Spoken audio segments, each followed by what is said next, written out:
Oh, goodness gracious. I don't even know if this is coming through, though.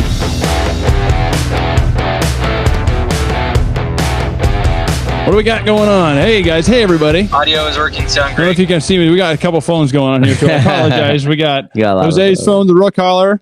We got that phone, Bishop's RV, and then Bishop's RV as well down here. Oh.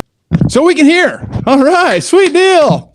Welcome, everybody, to RV Voice and the ThaRookHauler. We're teaming up, collaborating today. Yeah. Collaborating. It's not a word, but whatever. It is now. It is. We're going to tag it, and that's going to be hashtag for the rest of the day. So anyway, we're going to talk to the ThaRookHauler about couple things. All right. Scary experiences while camping, because you've been doing that for a while now. Yeah, for a while. I've been camping my whole life, not full-timing.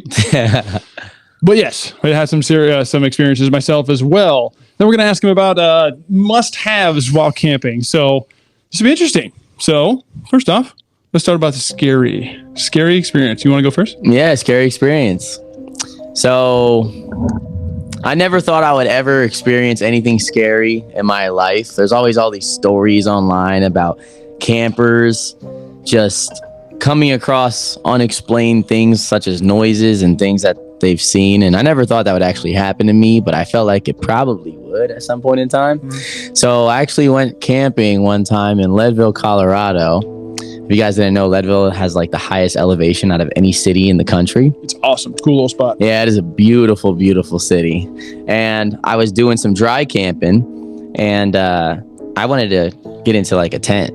I mean, I didn't have a camper at the time, so I was just sleeping in my car, but I ended up getting this big tent, and I ended up downsizing the tent because the tent was way too big and it wasn't really staying warm. I was camping in like single-digit temperatures. It was cold.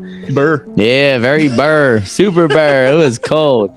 But I ended up finding a nice little spot more towards the trees. And I stayed there the first night and everything was fine. Perfectly fine. I wish we could play some like background music right Yeah, some scary background music. And then the second night, I was cooking, and then there was banging noises on the hood of my car. 4 sounds. That was 3, but yeah, 4. I threw in the 4th one for you guys. But there was 4 banging noises on the hood of my car, and I went outside to check, and there was nothing there. I think it was like maybe like 10 p.m., maybe 9 p.m. It was really late, but I was scared. I went out there. I had my bear spray in one hand. I had my 10-inch machete in my other hand. Yep. And I mean, I had too many things for a phone. Yeah, and I had my live stream with me. He was doing it for the gram. Put it on TikTok. This mic just hit me in the face. Whoa there. Let's back this up a little bit. But the banging noises, they ended up stopping before I even went out. And when I went out and I checked, there was nothing there. Once I went back inside of my tent, like 5 minutes later, it started again. Same banging noises as before. It'd be eerie. And I went back out and I checked, and same thing. Nothing there. Goodness. But there is an extra part of the story I never told you. Okay, let's hear it. So I ended up having my flaps open for my tent because I was using a Mr. Buddy heater just because of how cold it was. And because like if you have a Mr. Buddy, you need to have good ventilation. Oh, absolutely. Or that thing's just going to shut off. It's not going to work. So in an enclosed space, obviously it's not safe, but they put that feature in there to make it safe for the person using, obviously. So I had my flap open. Mind you, it was not windy, and my flap was tugged on. My whole tent shifted. Yeah. And right then and there, I said, Hilton, here I come. Adios. Bye-bye. I can afford it for the night. I'm not sleeping. I'm not sleeping here. It's just not happening. So I ended up driving like 45 minutes to Silverthorne in Colorado, getting a hotel for the night. I was up all night. I was like, what was that? I was freaking out. And then I ended up driving back the next day because I thought maybe if it was a person, they were probably just trying to scare me so they could steal my things. Yeah. So when I went back, I was looking for that. Any tracks? Nothing? Nothing there. No footprints? No footprints. Was there snow on the ground? There was no snow at the time. On the mountain there was, but there was no actual like physical snow on the ground. But everything was there. And oh, you left your tent? I left my tent. I left everything. I abandoned everything except my car. I said adios. I left my sleeping bag. I left my inverter. I literally left everything. Yeah, I was like, I'm gone. But I was streaming it, and some of my viewers, they were there, and they, they've seen it. I'm curious what other people think might be out there. Jose heard some noises banging on his car. If y'all didn't hear that, and he was in Colorado, Leadville, Colorado. I mean, how were you up in elevation near Leadville, or were you farther down? I was actually like on the outskirts. Okay. So I was near Turquoise Lake. Oh yeah. Yeah. Twin Lakes is right there too. Right there. Yeah. Yeah. I've camped there. Yeah. No problems though. I had something scurry across my. Well, I went back and I made a whole video. I was like, I've come back to figure out like what's going on. I'm gonna find him. I'm gonna kill him. I'm gonna find out what happened. But there were so many campers there at the time. Nothing happened. It only happened when there was like maybe 2 people camping there. Yeah. And I was like maybe the 3rd person, and that was it. But I just went camping there maybe 2 months ago, and there was like, oh my goodness, there was like 30 people there, 40, maybe 50. Yeah. There was a lot of people there camping. Very popular area. Very popular. This is the first time I actually saw that area during the summer. Really? Yeah. My first time there was like the fall, winter, and people weren't there. So you check this out. So actually, my background, that's Twin Lakes right there. That's literally, I was camping near where you're talking about. Dude, that is sick. Y'all can't see it, but that's about where I was. Right there. that's near Turtles. Just over the left of my shoulder there. So cool. Yeah, that's scary stuff though. Super scary. So far, that's I mean, I had something in Oregon when I was sleeping in my 98 Ford Explorer, and I was it was just like a one road, and there was nobody there at all, and I found this little patch of dirt, and I just kind of backed right in, and I parked there, and I thought I heard scratching behind my vehicle throughout the whole night. No trees? I was kind of far off from the trees. I wasn't too close to where they could be like rubbing off my vehicle, but I heard I heard walking, but they were isolated footsteps when they should have been there should have been crunching of like the leaves and stuff, but there was none of that. But I'm not even lying. So my kitchen knife that I used to all night, literally like this, the whole time, bro, the whole night I had it on my chest. I'm hanging on. I was ready to go because I thought the hatch was going to open. If it did, I was going to be ready. Be all right. I was going to be ready to go. Yeah. Oh goodness. Yeah, that's pretty much it. That's yeah. Well, I actually had one in this exact spot from this exact moment in time. It wasn't really that scary because it was probably just a fox or something like that. But it was like in the middle of the night, 3 a.m. My girlfriend and I are sleeping, and all of a sudden, literally across the tarp,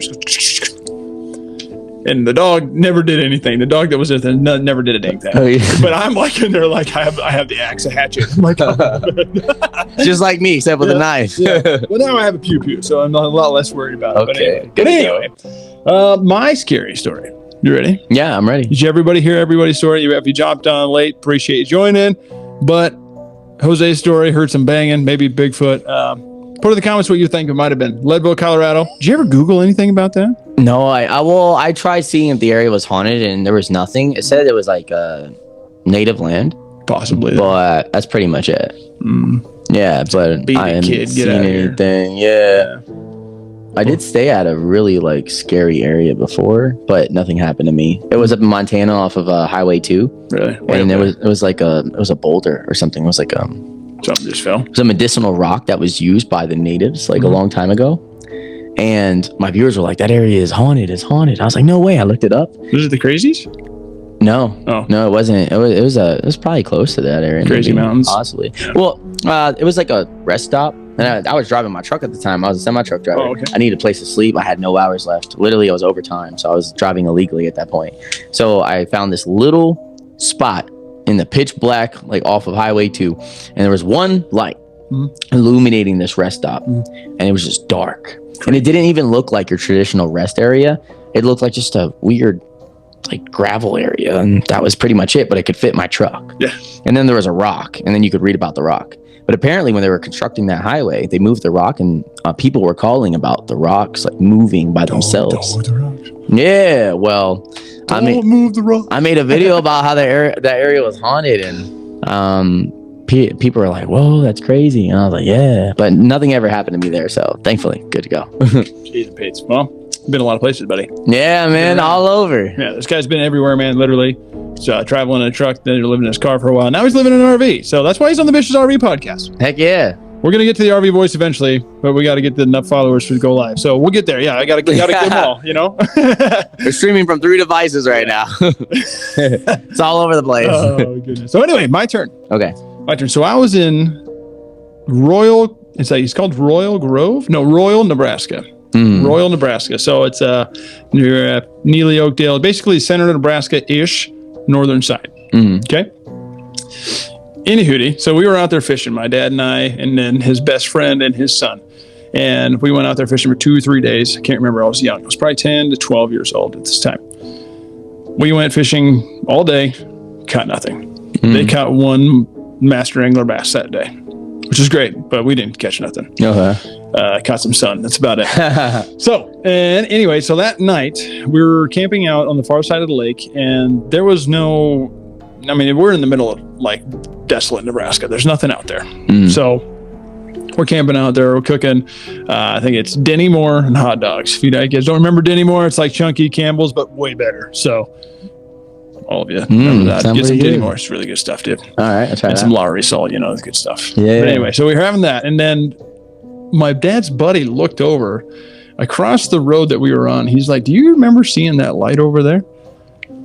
And you're like, "Do we remember a yard being over there?" And all 4 of us looked over at this light. And I swear to God, this light went like literally, like it was this big. Then it just got smaller and just disappeared. And literally, like you see off the movies, aliens. Straight up. Had to be. Maybe. No other explanation. Paranormal, UFO, whatever you want to call it. Creepy. And I've never forgot that sight in my life. But anyway, so fast forward 20-ish years, 15 to 20 years. I'm selling roofs. I used to go door to door selling roofs. If y'all hate me for that, I'm sorry, but I got really good at selling. I was actually very nice at it. Did a good job. Anywho, the guy I was talking to was from that area. And he said, I told him that story. He's like, really, you're not the first one to experience stuff like that. Oh, wow. He's like, that's pretty common up there. That sounds like Skinwalker Ranch kind of stuff. Kinda. Yeah. And I was like, kind of like, oh, crap. I was like, that's kind of creepy, man. I gotta experience something that's very strange. So that's really my story. Now, was in Nebraska, you said? I was in Nebraska. I mean, there was nothing happened that night. I mean, obviously, I was a little worried to go to sleep that night, but it was a decent area. Nothing creepy. Didn't even make a sound when it took off. And just silent. Just and it was that fast. It just kind of took a little weird angle. And just went, zoop. You know, I camped 30 minutes from Skinwalker Ranch last year. Down in Utah? Yeah. Creepy. I wanted to camp like on the property, but you can't. That's fair. They have it closed off. It literally looks like the entrance of Area 51. Yeah, I'm not one that goes looking for that. I do. I do. I'm crazy. I love that stuff. Yeah, no thanks. I'll pass on that. I don't really care for the paranormal stuff. But anyway, let's get down to the nitty gritty of actual camping stuff besides camping stories. You've been on the road for a couple years now. Yeah. 2.5, 3 years? Probably 2.5, maybe. Yeah, I think so. About that time. Something like that. What are 3 to 5 essentials that you absolutely have to have? 3 to 5 essentials on the road? Your phone doesn't count. My phone doesn't count? No. All right. 3 to 5 essentials being on the road. I would say a pet of some kind. A pant. No, a pet. Oh. Pants. One pair. One pair, that's all you need. A pet to keep company. Yeah, like a pet to keep you company, like a dog or maybe a cat or something like that. You got 3. I got 3 cats. You know, so I got 3 essentials, but technically it's 1 because, you know, animal, boom, category knocked out. Yeah, animals. Yes, boom. So have some kind of animal. Okay. Preferably a dog, probably. Yeah. So much easier than cats. Way easier. Kinda. I've heard the opposite, depending. Really? Yeah. Well, cats just kind of mind their own business. Dogs, you have to like. They do. Take them out. But traveling with the cats is like they just meow for hours. It's just a different in animal. The cage. Oh. Yeah, like just meow, meow, meow. Oh, you put them in the car or leave them in the trailer? Yeah, no. Well, you're not supposed to leave them in the trailer. Yeah. You're not supposed to. Yeah, but I don't want to do that, though. My cats would literally have PTSD. Yeah, probably. Bringing the trailer, just swinging around, and they're just absolutely not. They're on their feet the whole time. Yeah, so I would say like some maybe like a dog or some an animal of some kind. So let's check 1. Boom. Pet. There's 1, and then maybe an inverter. I love my inverter. Just you never know when you're not going to have power. Like especially if you do what I do, dry camping, and you're off the grid. having a backup power source is definitely going to be game changer if you're ever put into like a situation where you need to have power. So I would say have some sort of power source. I have like a small little 300 watt inverter, but I want to get a new one. That one's pretty trash. The one that I have, I need to get a new one. So some kind of power source. I have a laptop. I'm a gamer, so I love to game. I love video games, and I travel with my laptop, and I love playing games. I mean, I play with my friends. I'm able to do it in the middle of the woods. I'm able to do it in the mountains. Pretty much anywhere I am, I'm able to successfully do that. And then I would also... Was that 3? Was that 3? Pet. Pants. No, sorry. Pants. So you need your pet. Pet. You have the inverter. Yeah, so like computer. Yeah, computer. That's 3. That's 3. So no food? No food? No knives, no forks, no cutting board. Oh yeah, you should have a machete. Wait, did you ask me 5 or 3? Okay, let's go 5. 5? I swore you said 3 to 5. Okay, 5. Let's go 5. That's 3. I was like, okay, 5. All right. A 10-inch machete. That's the first thing. That's number 4. That's number 4. Well, some kind of protection. It could be a pew. It could be a machete, preferably a pew. But right now, I only have a machete. But whatever makes you feel comfortable. Yeah. And my StarLink. Oh yeah. I love that bad boy. I'm able to have internet wherever I go. Doesn't matter where it is. I have it. I think that makes sense for like a lot of people that running around doing their thing. They can still work remote. COVID was a big proponent of that. They kind of made a big thing, made it possible for you to really work remote. Now RVs make it even more possible. So, so you can live on the road, work on the road, do everything you want on the road. And you can take your pets with you. You can take your family with you. That's why I talk to influencers like so, because he can do that. He's doing it. He's literally blazing the trail. We're blazing the trail every day. So those are 3 things for sure. 3, 4, 5 things. Too many things that I would love to bring with me. Okay. Well, cool. I think the only other thing, like if you were to actually live on the road off grid, the inverter, you have an inverter, you have a block inverter though. Like, just like basically like a little suitcase inverter you can take with you anywhere. Full solar would be great to get an inverter on that actually through the RV power and make it all work together. Because then it's not separate. Yeah, exactly. So that'd be a good way to go about that. But you can, if you want to know more about inverters, call your local bishes. I'm not good at that stuff. Wiring and electronics don't make a total lot of sense. Neither am I, which is why I've made 0 attempts at trying to set up a source of solar. Yeah. And that's why I just do generator, because I can just go buy a generator and put some gas in it and boom. Yeah. Loud, but you know. But it does work. And some people actually like the hum of it. Yeah. Because it makes a little outside. You don't hear. Oh yeah. No, you don't hear that. You won't hear see any things outside. You'll be all right. Well, maybe sometimes it's a good thing, that I'm able to hear. Yeah, you hear the danger coming. Yeah, I hear the danger coming. I don't want to get rid of it. I want to be able to hear it. So 10-inch machete, you'll be all right. Oh yeah. I mean, I had that with me. So with my bear spray, I was ready to go. We didn't catch any comments here, and I apologize. They're a little too far. We got 3 screens to look at, so we're gonna probably do this more often, though. If you have any more questions, follow the RVer on TikTok. He's awesome. He goes live. You can help him walk through some stuff when he's camping because he needs some help. Apparently, that's kind of what your thing is, right? Yeah. I'm called the Rook, for a reason. It's because there's a lot of things I don't know how to do, but I just kind of try to learn it on live. There's so many helpful people on live, and a lot of people have guided me through a lot of situations when I really needed help. So I always go live and I try to learn how to do new things. And sometimes I don't know what I'm doing, but eventually I get really good at it and I get better at it, and you're able to see me evolve, which is pretty cool. But other than that, that's what I do. Failure is necessity. Failure is. And I fail every day. That's what I do. And you're killing it. Hey. All right, guys. On the inverter battery talk, we're actually going to be doing that here shortly with a guy from upstairs. He's real smart. We're going to be doing a whiteboard explaining battery, solar, and inverter stuff. I'm not real good. I will kind of be making a battery video for y'all to watch on that. So stay tuned for that. Anything else we want to cover, buddy? Nothing that I can think of at this moment. Cool. Well, follow me at the RV Voice. Follow the Rook Hauler on TikTok as well. And I guess stay tuned for more from the RV Voice, guys. Thanks, buddy. No, I appreciate you, man. Thanks.